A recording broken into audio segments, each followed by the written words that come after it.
What's up, guys? Hope everybody's doing well this week. Hope everybody's well into their workout week and work week. I needed to address some of the mainstream media that I've been seeing lately. And if you guys have followed me for any time, you know I despise misleading, overly dramatic information that's being spread on the internet. And nowadays, you'll see it spread anywhere from trainers to dietitian, nutritionists, even scientists. You know, people or organizations pay for studies to kind of steer people in a certain direction. And this is evident by the decades of false information that was provided to the American public and even regurgitated by our Food and Drug Administration regarding the effects of sugar, and them telling us all these years that, you know, fat was unhealthy. Regular fat was unhealthy, caused heart disease, when it in fact was sugar. They said Pop-Tarts were healthy. Pop-Tarts are actually listed as a healthy snack, which is a crying shame. But anyway, that's not my gripe today. My gripe today is now all this misleading information about what type of fitness protocol you should use. And the same thing applies. You see trainers, which anybody can be a trainer these days. You don't really, I mean, you could go to some class for a day and then be a trainer with no previous experience or athletic training or, you know, anything, any real knowledge of what you're doing. Now, it's just gotten to the point now where politics have started to take over the fitness industry. So everybody's like, you need to do this, or you need to do that, or, you know, cut out this or cut out that. And it's just gotten to the point now where I'm just kind of fed up with it. So I just wanted to give you guys the 411 on creating the best workout program for yourself. I was going to make a video of me doing some of everything in the workout, because that's basically how my fitness protocol works. Do some of everything, right? Because so many people are like, do only this thing or do only that thing. A lot of people fall into that category, and I believe that there are benefits to pretty much every aspect of working out, right? So if you do cardio, you get long. If you do cardio type stuff, it could be cycling or swimming or running or rowing even. You get the cardiovascular benefits of having a strong heart and all the other benefits that come along with cardiovascular activities. If you do resistance training, so we call this all into cardiovascular, only promoting cardiovascular. If you do resistance training, weightlifting, you know, people, and they'll use like these fitness models and people and bodybuilders who don't do any cardio ever, or a lot of them claim they don't do any cardio, or they do cardio that's not really beneficial for the general public, like walking on a treadmill for, you know, 30 minutes or something, and they call that cardio, and they only do it a few weeks before their competitions. All the rest of the time they end up gaining 20, 30, 40 pounds and seesaw dieting on purpose. They'll lead you to believe that you don't need to do any cardio. So we see all these copycats in the gym because they don't realize, number one, the level of discipline you have to have with your diet in order to do no cardio and stay lean. And number two, that most of the people doing this stuff are taking drugs. Not just a drug, multiple forms of drugs to burn their fat. They got cardio pills that give you all the looks of cardio without actually being cardio. And so that's just disappointing to me that, you know,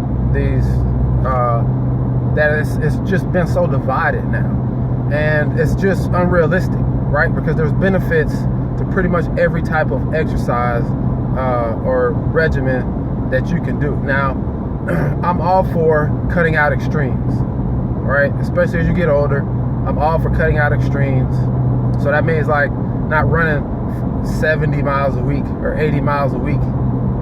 if you're competing, and if you're in a competitive sport that's high level, then you have to venture more towards the extreme. But some of these exercise programs and just keeping it real, CrossFit is that extreme. It's too extreme for your everyday person to be doing, and it's too high of an injury risk. So CrossFit is on the extreme end, to me, in my opinion, for the normal person. I believe that people want to compete at it, people want to perform at a high level, do all you want. But for the everyday person, just unnecessary. So like I said, I'm all for cutting out extremes, but that doesn't necessarily mean I'm all for cutting out certain sectors of what you do. I like the fact that CrossFit combines weightlifting and cardiovascular exercise and all these things. I don't like Olympic lifts for time where your form's going to break down and you're going to get hurt, even the professionals. So, but my point is that you cut out the extremes, but then you include everything, right? You want to include weightlifting. You want to include your resistance training. So you get the health benefits and the look benefits from doing resistance training.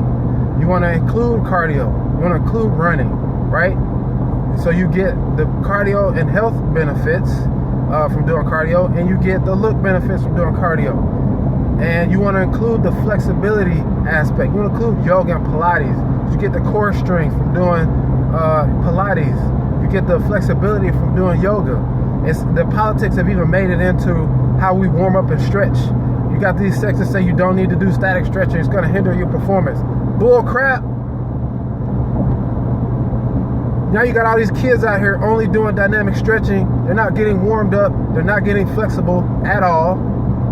And so now they're just getting injured, especially in this day of specialization where kids only play one sport their entire lives. And I train enough kids to know that they have zero flexibility because they spend zero time actually stretching and improving their flexibility. They're not working on it. Dynamic stretching does not improve flexibility, period. So it needs to be a fundamental part of what you're doing. That's why a lot of runners are all jacked up, because they go straight out the door and run and do zero stretching or anything. And then they run out their hips and their knees and their Achilles or their feet because they don't do anything to get themselves warmed up. And then all they do is run, so they don't put any muscle on their bone structure to support their weight. That's why everything is important, especially as you get older. When you're young, your body will take a beating. Your body will take that abuse and a beating and just improper usage. Your body will take that. As you get older, you can't afford to do that. You got to be flexible. You got to have core strength. You got to have muscular strength and balance around your body from resistance training. You can't be scared of lifting weights if you're a female and being afraid that you're going to bulk up. You're not going to bulk up unless you're lifting way more weight than you can actually lift, especially if you're doing cardio. So let's take a look at the athletes that exemplify most what I'm talking about. And I'm just going to disclaimer, when I'm talking about people who are taking drugs, I believe that the vast majority of athletes are not doing drugs.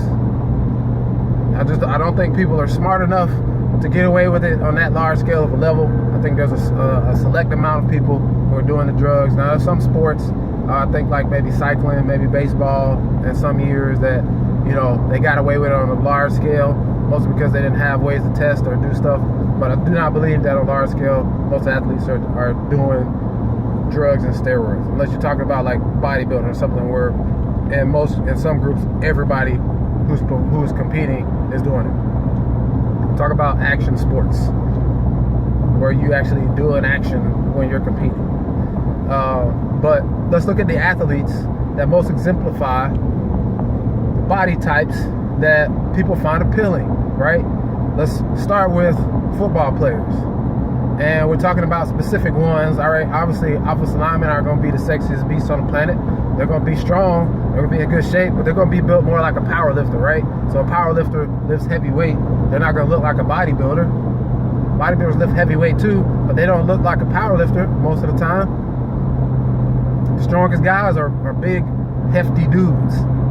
But anyway, football players are talking about wide receivers and defensive backs and linebackers and running backs and tight ends and defensive ends, usually.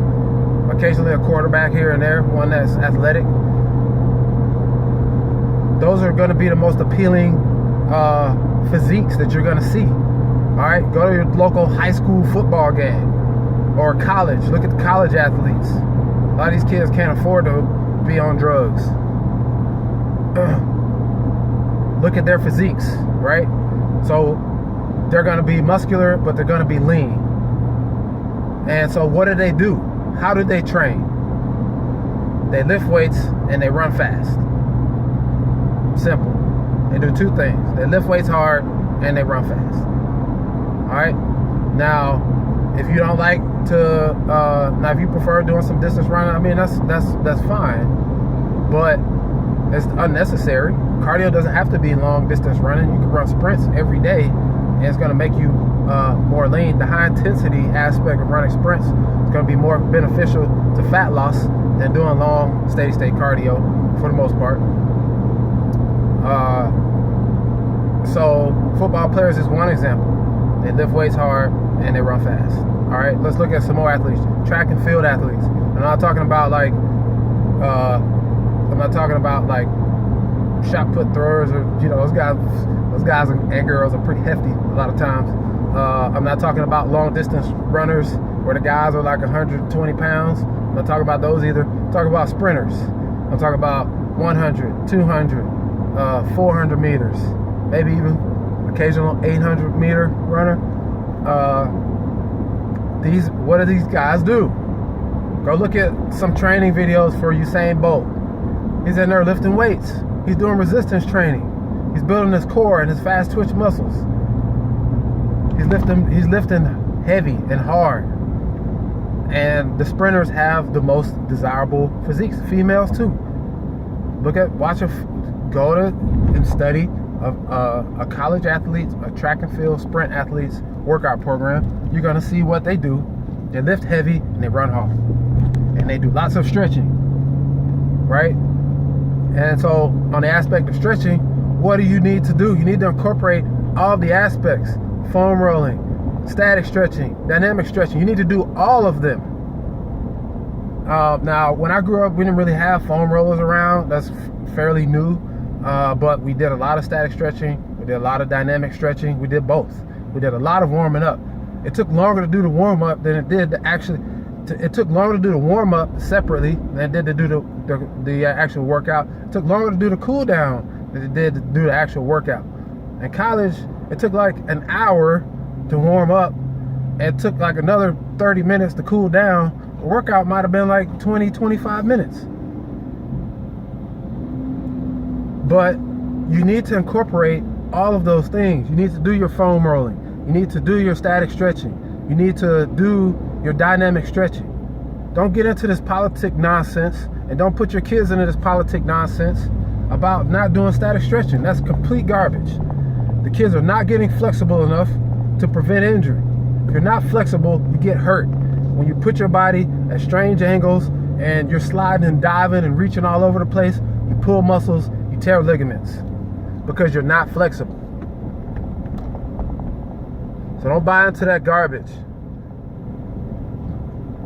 because that's exactly what it is. Sorry I'm going on a rant today, but I get passionate about misinformation being spread around with some technicality on some garbage study that they nitpicked and somebody paid for. It's time out for all this garbage, man. And politics getting into freaking fitness now. So I originally intended to make this video over me doing a some of everything workout. Sometimes on Saturdays, I'll just go to the gym and do some of everything. I run, and then I lift some weights, and I might play some basketball, and then I run some more. And I do some abs, I'll do some stretching, I'll do foam rolling, static stretching. Actually, a lot of times I'll run a mile on a treadmill, I do the foam roller, I do some static stretching, I do some dynamic stretching, and then I'll run, and then I'll lift weights, and then I might play a little basketball, and then I run again. I do some of everything. And my body's beat up from playing football, but I'll be honest with you, man, I'm 37 now, and since I've stopped playing football, my body's never felt better. And now I'm you know, this is for another video, but I'm kind of hefty now, man. I like 225 on a good day.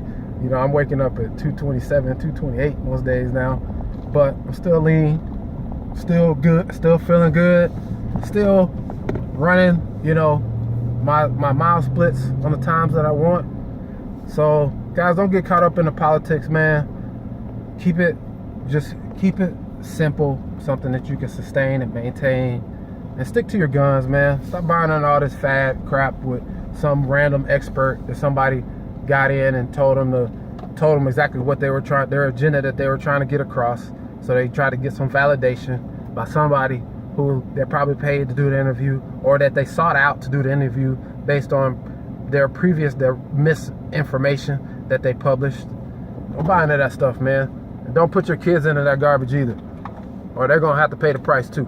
All right, D White, appreciate y'all listening to me rant, man. Sometimes I gotta get something off my chest. All right, holla at y'all later, man. Peace.